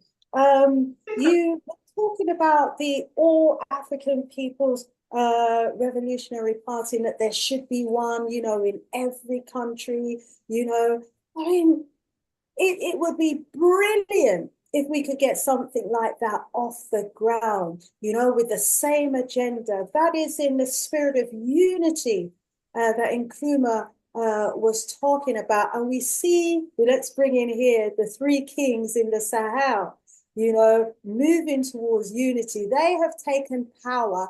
They recognized, I think, would you agree, that the system of politics actually still maintains control. And so they're kicking out the system of politics, are they not? I wonder if you could comment on the three kings for us and their style through the military as opposed to directly through political leadership to take control, to bring about the change that we all want to see. The reason why I'm laughing is this is the first time I've heard them being described as three kings. You know, I'd never thought of that. Remember, the three kings that we know are the Christian, well, the ones in Bethlehem or Nazareth. I get talking, we three kings of Oriental. I got African taken genie. He calls them the three kings, so we call them the three kings now on this platform as well. Yes. I know. No, I'm saying that I think that that's such a powerful, you know, thing, you know, to call them the three kings, you know. Let's hope they maintain, you know, that kingship, you know, that African, Black, you know, ancestral kingship. But yes, they're leading the way, you know, and that's what I said, that there are multiple ways of accessing power. And what they've done, you know, through the barrel of the gun, you know, as military regimes is one of the ways. The problem with that sometimes that we have is that if you don't have a Thomas Sankara type character who has a high level of consciousness, you know, and with whom that consciousness is what determines what he does with the power of the gun, if you don't have that consciousness, which most of the people in our armed forces don't have, then they just become ordinary men with guns. And, you know, an ordinary unconscious person with a gun will shoot his own, you know, mother because he's not conscious. So that is, you know, what one hopes is the difference, that they have a level of consciousness, you know, that is directing, you know, their work. Now, ideally, power is something that should be exercised by the mass of the people, ideally, which is where revolutionary power, how revolutionary power is expressed. But like I said, you know, there are multiple options because the revolutionary forces are not manifesting yet on the continent. So in some countries, like these three countries, we have people in the army, you know, that have decided that enough is enough, and they are going to stand up and take power. And they've done that, you know. Some of us, you know, on other parts of the continent are still trying to battle with it through party politics, you know. So like I said, it's multiple, you know, strands, you know. So what the three kings are doing is not revolutionary, you know, power as we, you know, we know it, you know, but they have a level of consciousness, you know, that has been able to kick out the imperialists. Now, the hope is that they don't kick one out and replace it with another one, you know. So it's only their level of consciousness that will determine how they operate and for how long. And if they actually understand the intricacies of the system, because some people kick out the French and then allow the Americans in, you know, or you kick out maybe the Americans and then you sell everything off, or you become beholden to the Chinese or to the Russians. Of course, you must do business with different forces, you know, because every time there must be a balance of forces. But we must know that it's Africa first, Africa second, Africa third. That has to be the agenda. Africa first, Africa second, Africa third, and then everything else comes, you know, after that. So to that extent, you know, it's very important what they've done, because they are showing people that actually, especially these countries that we call so-called Francophone countries, the countries that have been oppressed, you know, by the French, even till today, you know, the French are like a cancer that doesn't leave. You know, you think you've gotten rid of it, but actually you haven't. It's right in there, still eating, still inside, you know.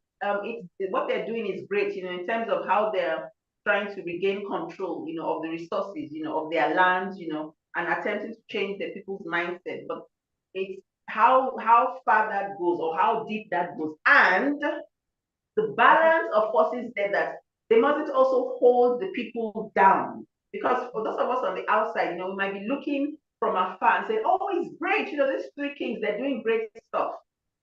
What's happening with the population in there?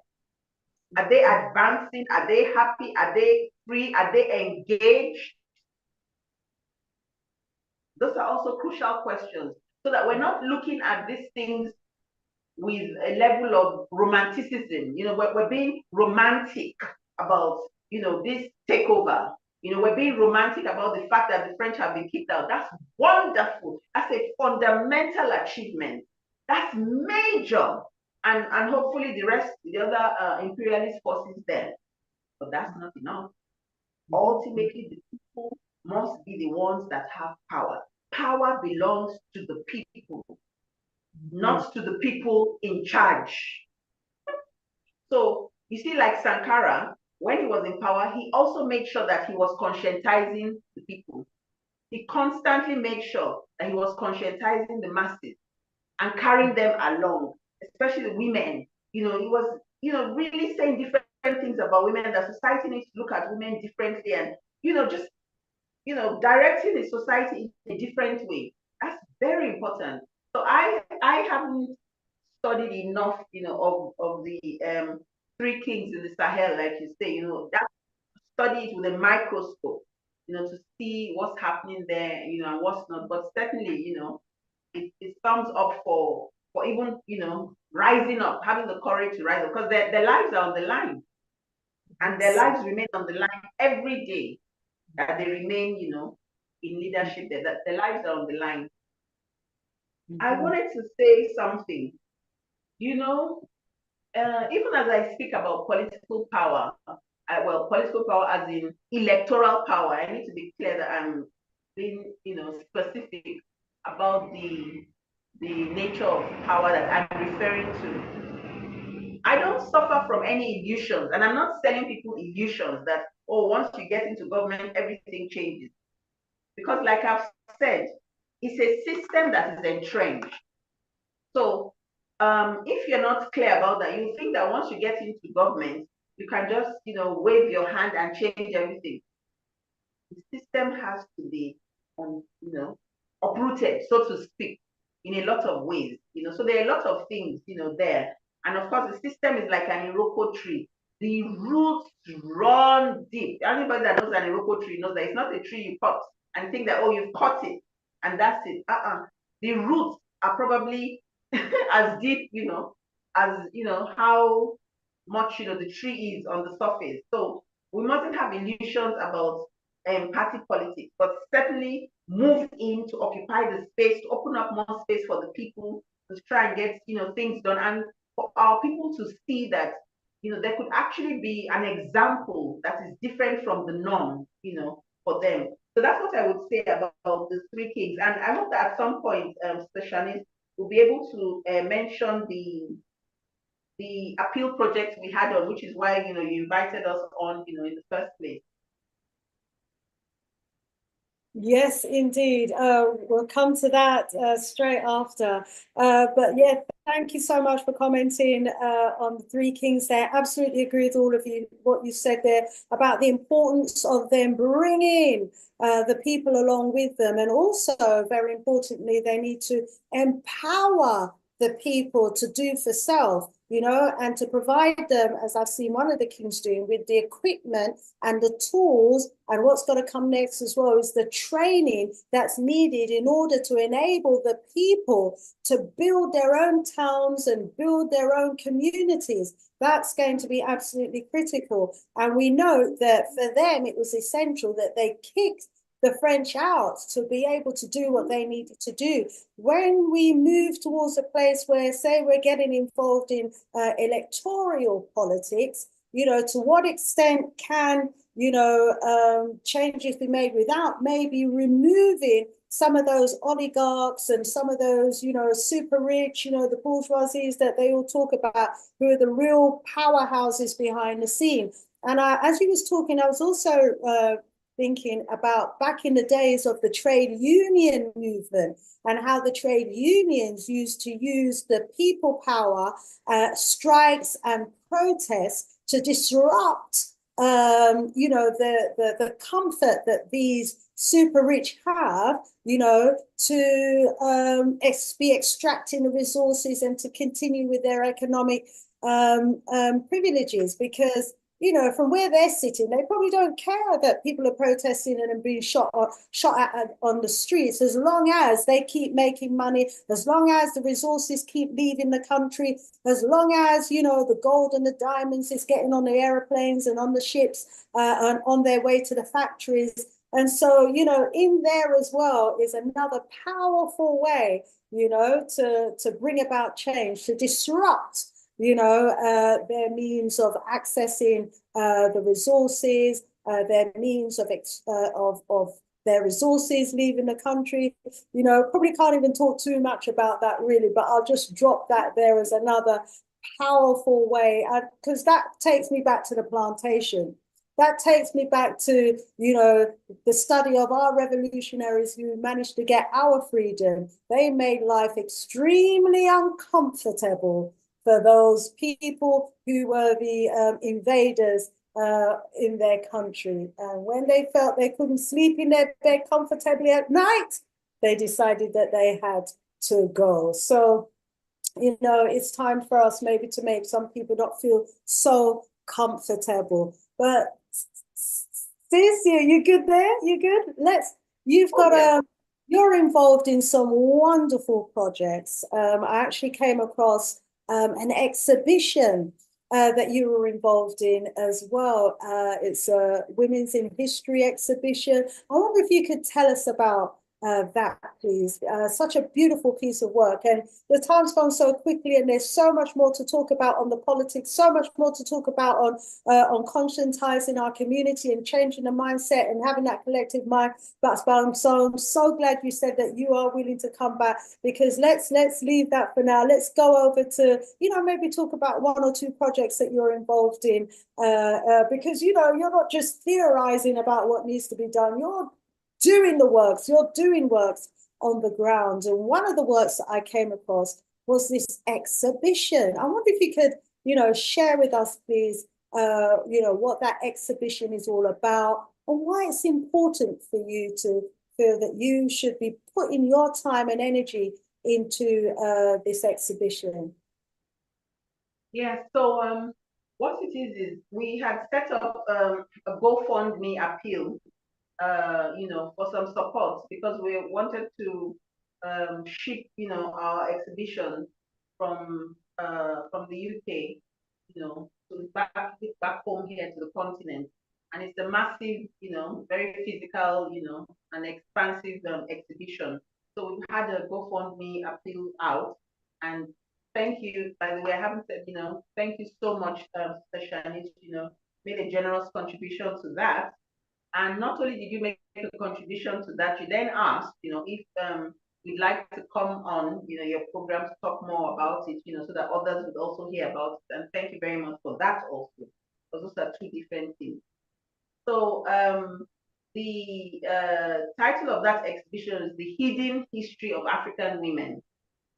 As with a lot of our African history, it is all hidden, hidden under European history, hidden under the histories of everybody in the world. And when you think of history and great things, our young people don't think anything about Africa. That's not, we know about the Queen of England, we know about, so and so in America. Even for a lot of our intellectuals, when you hear them talking, when you talk about philosophers, so yes, Abraham Lincoln, this, that, and the other, just, go on and call a whole lot of nonsense, names of our oppressors.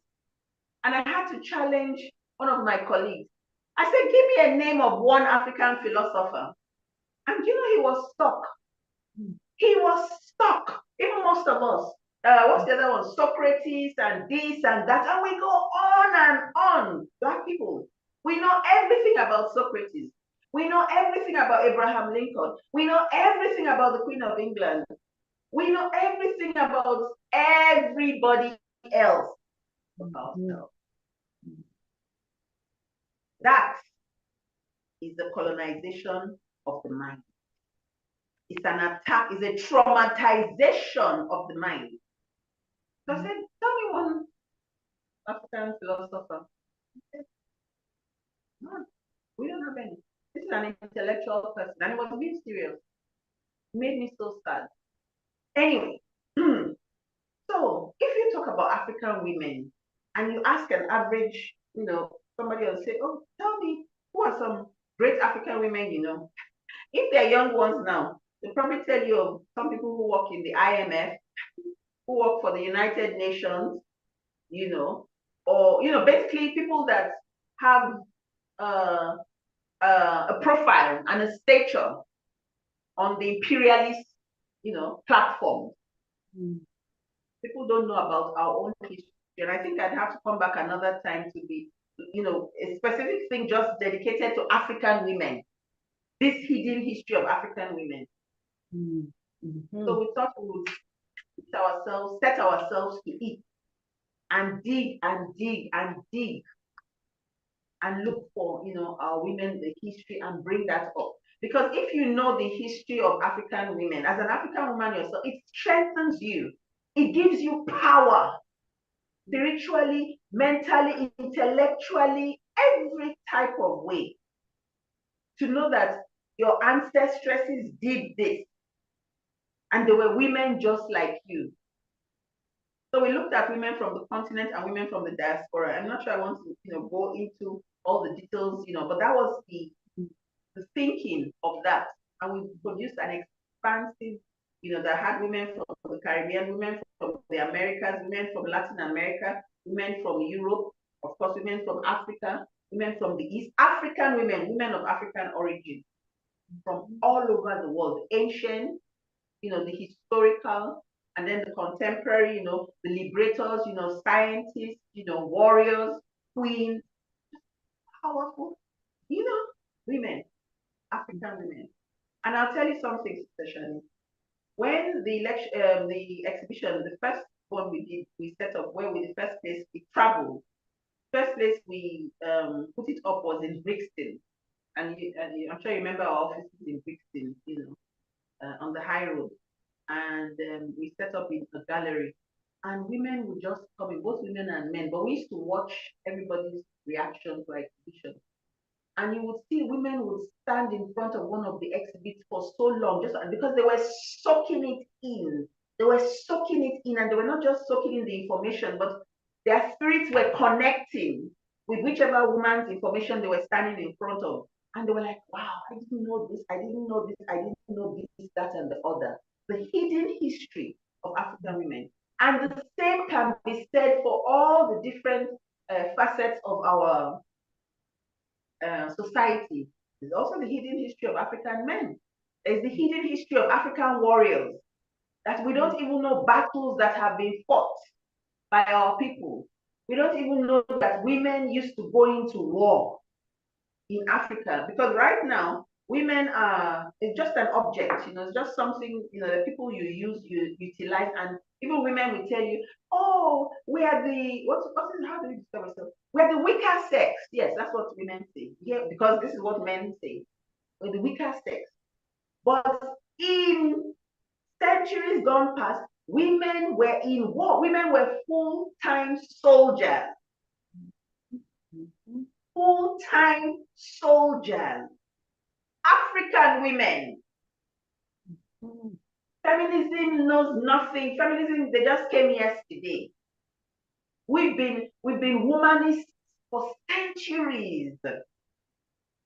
So all this information, what we call the Mau Mau War now, the war in Kenya, one of the co-generals, General Gitongo, was a woman.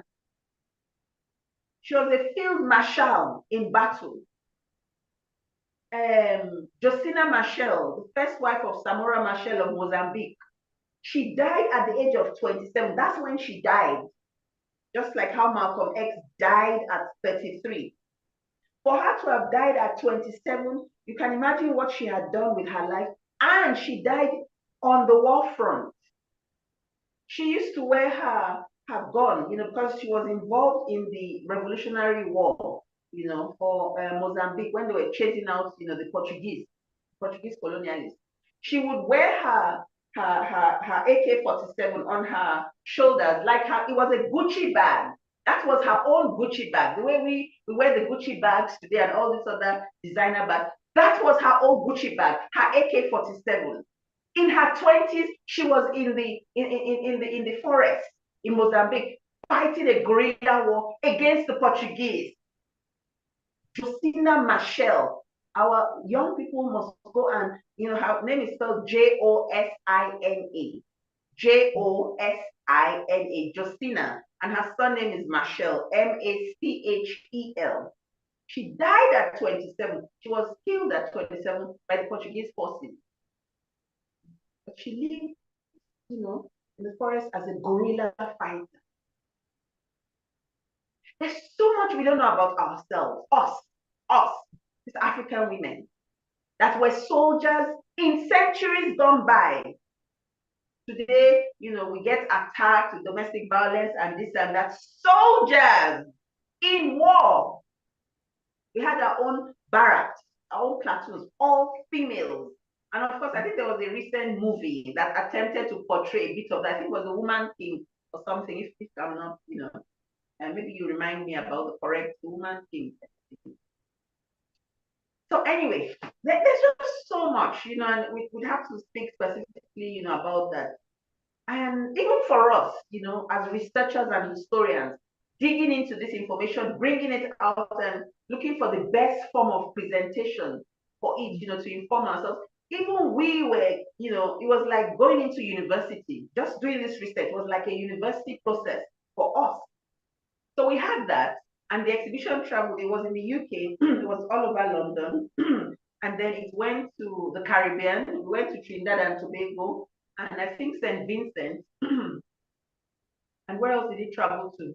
I think mainly the Europe, and there was another European country, mainly the UK and 2 countries in the Caribbean. And yes, I think another European country. And it traveled a lot, of course. People would borrow the exhibition. So anyway, it's been a long while. I wanted to bring it back home so that we could revive it and maybe make a fresh one and things. And we needed some support, with that. So we set up a GoFundMe appeal, which is still on. It's been there, for a while. It's been, a bit slow, we need people to support that, to bringing it back, shipping it from the UK, back here, so that it could be, worked on and, updated and developed. But in a nutshell, that's what that was about. And we really appreciate, some support, in that area. Now, the other thing about this kind of work is that you can't just talk to our people or talk about things, because when you finish speaking, that is it. But we've got to be able to have different forms of presentation of information that our people are able to absorb and internalize, and these life-size exhibitions are one type.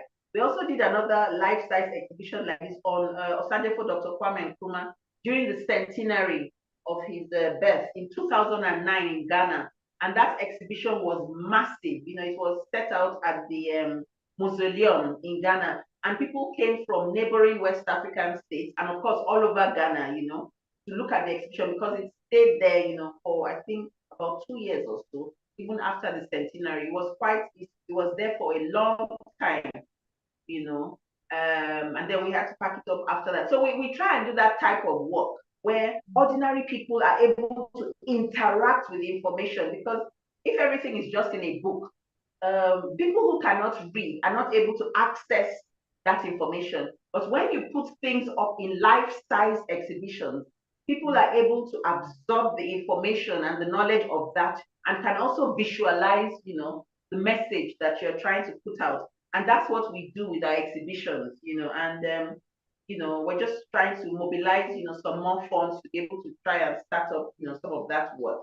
Let's give the audience, my sis, let's give the audience the address of that GoFundMe page so that, those who have the heart to give and know the importance of the works that you're doing, that we all ought to do, may want to go and give. So can you give out for us, please, the GoFundMe address on that?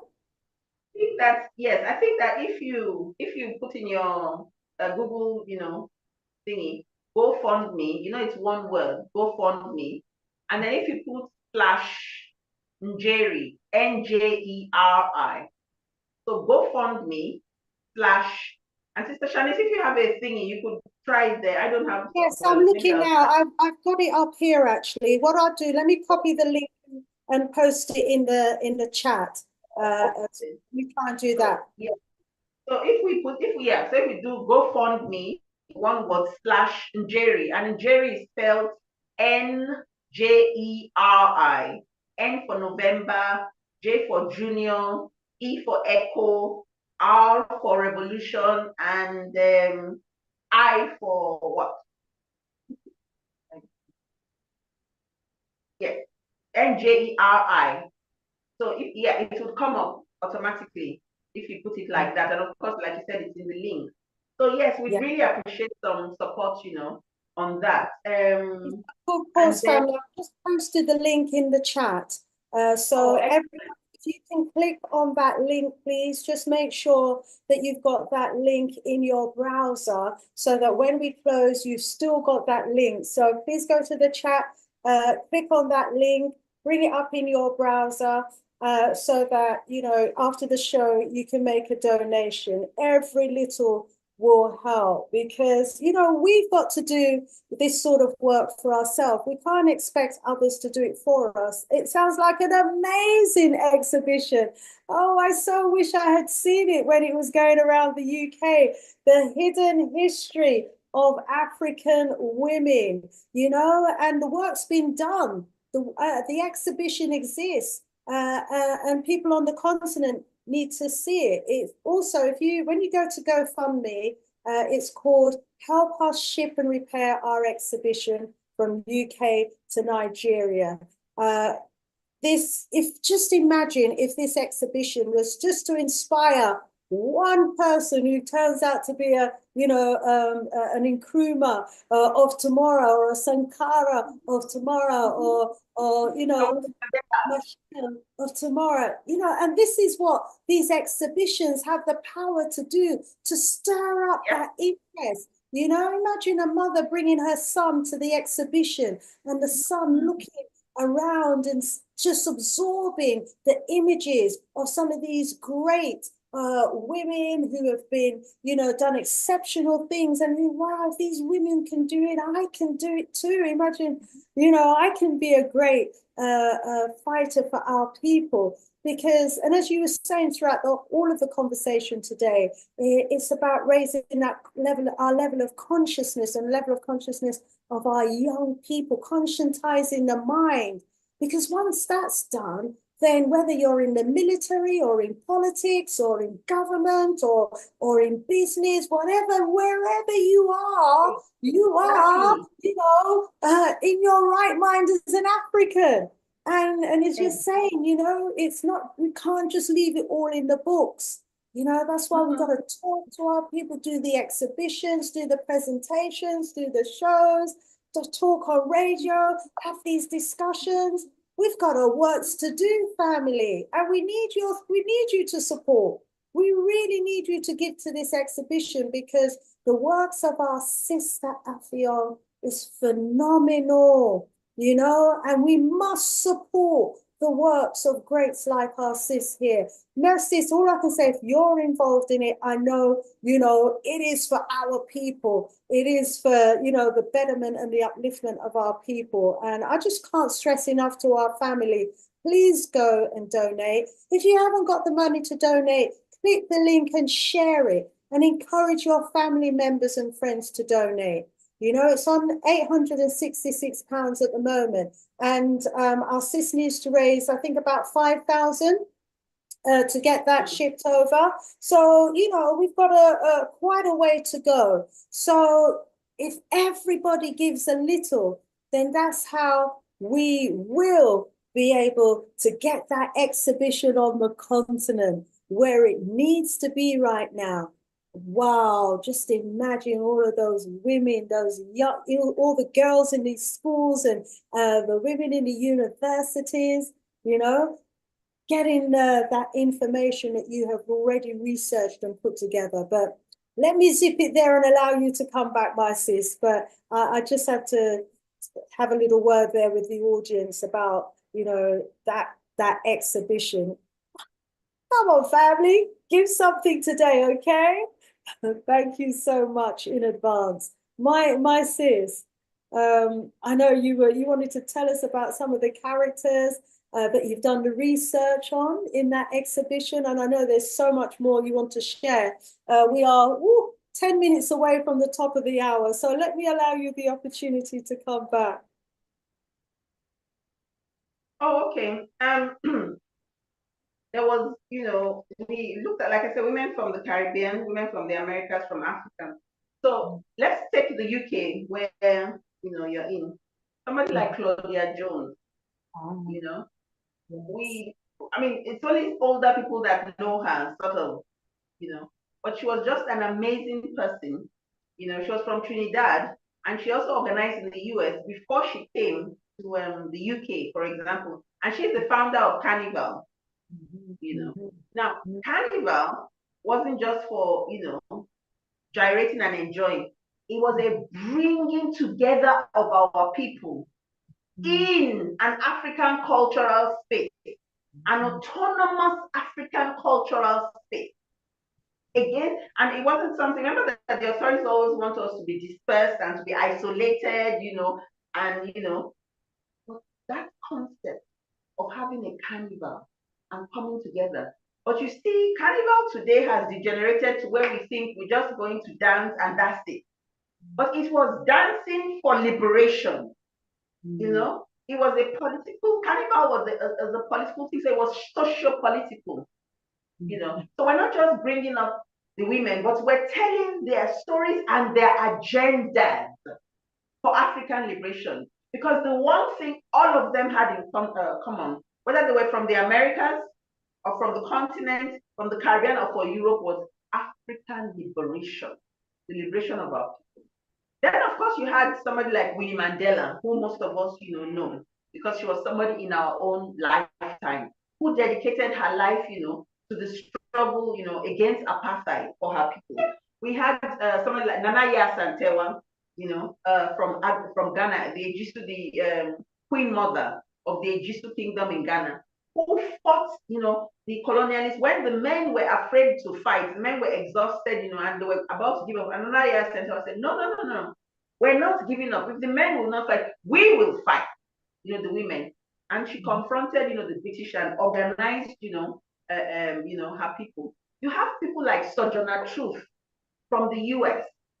She's not a name too many people know, in the US, but she used to stand up, to speak truth to power. And, she used to go around, talking, mobilizing our people, inspiring them, motivating them, These are just women who her whole life was dedicated. You have Queen Mother Mom, also from the US, another powerful Pan-Africanist who was somebody who lived in our time. We had the Gavi wives, Mama Amy Gavi and Mama Amy Jakes, yes, Amy Jakes, Gavi. Two of the Gavi women who stood as political organizers in their own right, not, as Gavi's wives, but women who stood strong, in their own right. We had Mama Gitongo, the Mau Mau field marshal of the Mau Mau, war. We had the women who organized the Haiti revolution. They were the ones who facilitated all the things, around organizing, before the declaration of war, by, Dessalines. We had Mama Fela Fumilayo Ransom Kuti, the mother of Fela Anikulapo Kuti, who most of us know, the musician. But she was somebody who also mobilized, for our liberation. We had Justina Marshall, that I've mentioned, I've spoken about, Justina Marshall. We had Queen Amina of Zaria. Now, Queen Amina was from the Hausa kingdoms, which are found here in Nigeria. The interesting thing about that is, as we speak today, that part of Nigeria, like a lot other parts of Africa, has been heavily Arabized. Arabized in the sense of women are closed in. You know, women are not supposed to be seen, never mind being, never mind them organizing publicly in public space. You know, women are restricted to domestic, space. But Queen Amina of Zaria, house in centuries gone, was a queen, not a queen in the palace, a warrior queen, a queen who rode on horseback in war, for the liberation of her people. That far back. Imagine that. This is ancient Africa. So you see that some of these women were even more advanced in the public space than some of us are today. So you see that we've regressed. We've regressed with the introduction of Arabism and regressed with the introduction of Europeanism, in the sense of how women are seen, and that women are confined in constricted spaces, and that our spaces today are just supposed to be in the home, the kitchen where you cook, the bedroom, where you bring up your children in the house. That's it. That's your space.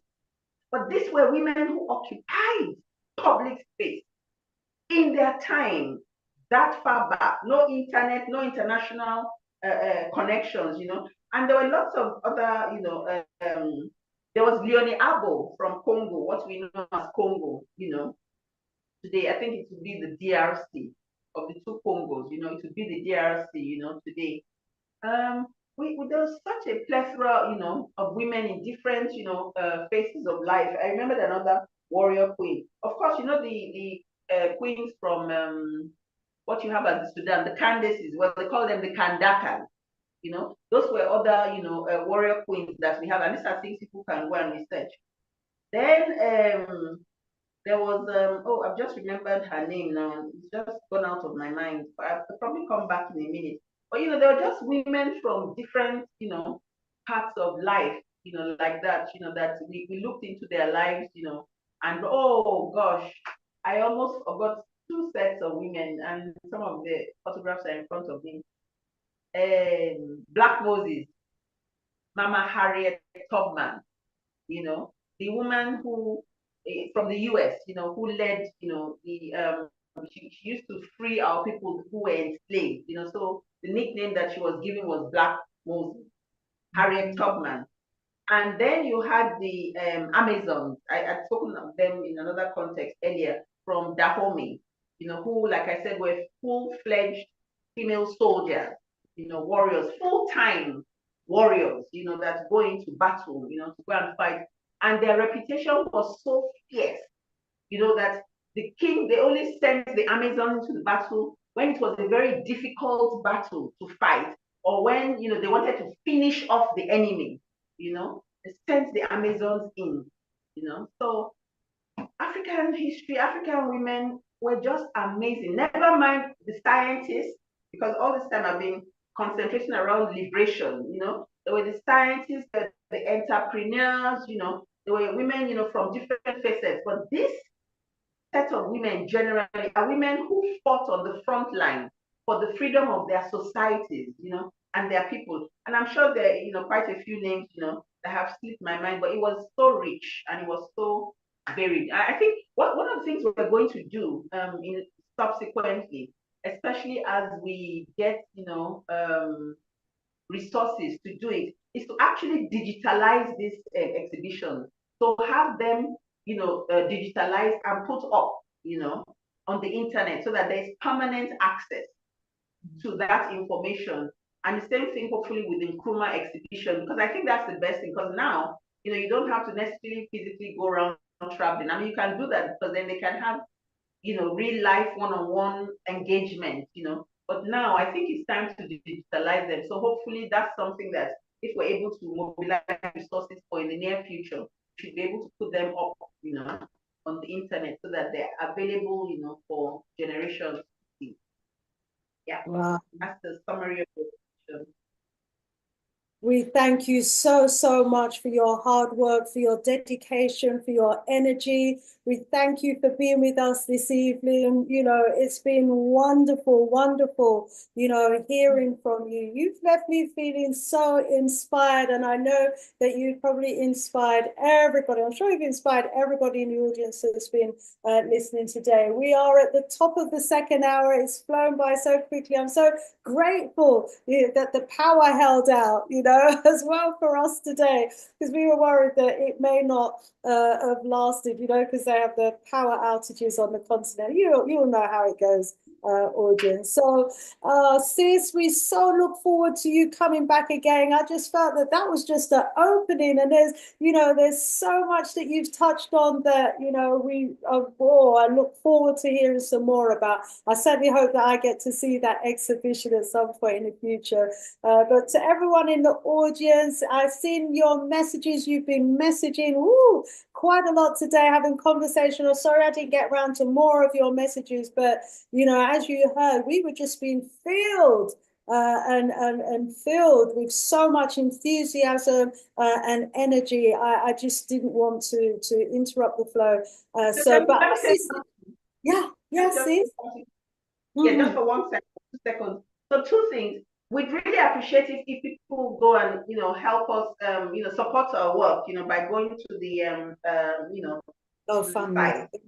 So I mean, yes, that would come in handy. But because of what you said, I just thought, this time yesterday there was a power out, this exact time, and I thought, oh no, how are we going to survive today? And yet it has held up, and that's the ancestors holding things down.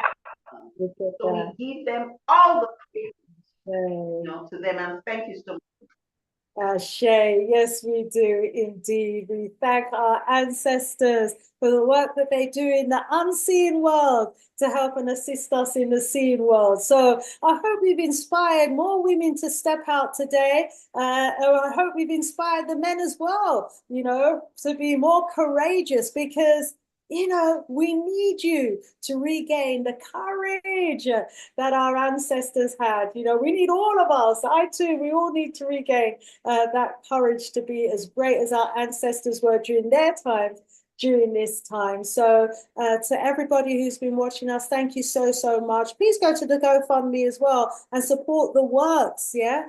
We need to get that exhibition back to Nigeria, the hidden women, the hidden history of African women. And you've heard about some of the women who are in that exhibition. Phenomenal women who continue to inspire us today. My sister Affiong, we are so grateful for you taking the time to be with us today. We really look forward to the next time that you can join us. I want to thank your beautiful assistant who's been liaising with me to make this day possible. I rise her up and I thank her so much. Stay strong and powerful, my sis. And to everyone in the audience, please share so that everyone can be inspired by today's show. Thank you, sis. Stay strong and stay powerful till we meet again. One love. Bye. Bye for now. Bye for now.